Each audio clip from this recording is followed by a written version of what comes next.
Hello, Acho. Let's say the given question. The question says an infinitely long, positively charged straight thread has a linear charge density a coulomb per meter.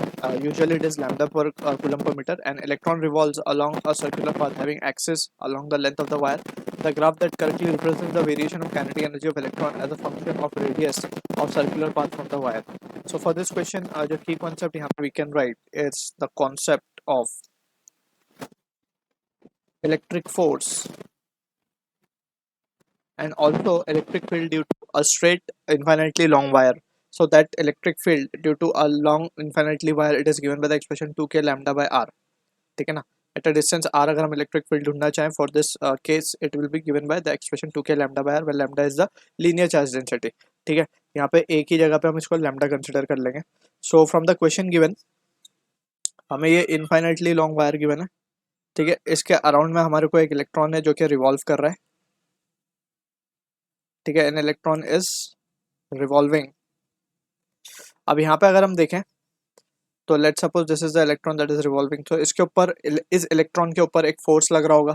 ठीक है, and that force is given by the expression, अगर हम मान ले charge on electron is ई, तो it is given by the expression E into E. Since this electron is revolving in the electric field, and electric field जो है इस तरफ direction electric field का. ठीक है ना, due to this line charge, इसका डायमेंशन है लैम्डा कूलम पर मीटर.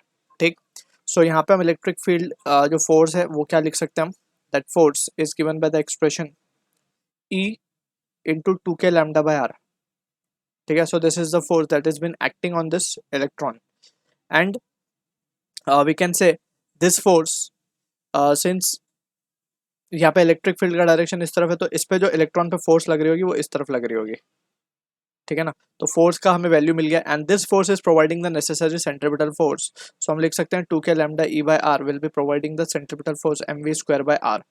ठीक है, तो यहाँ से अगर हम इसको रिजॉल्व करें, r से r तो कैंसिल हो जाएगा. It can be given as half mv square which is nothing but a kinetic energy.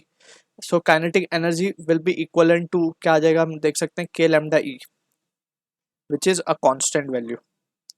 देख सकते हैं लैम्डा भी कांस्टेंट है, e भी कांस्टेंट है चार्ज ऑन इलेक्ट्रॉन, और k बेसिकली क्या है, it is an electrostatic constant, it is again a constant. ठीक है, तो यहाँ पे हम देख सकते हैं काइनेटिक एनर्जी आ रही है हमारे को कांस्टेंट.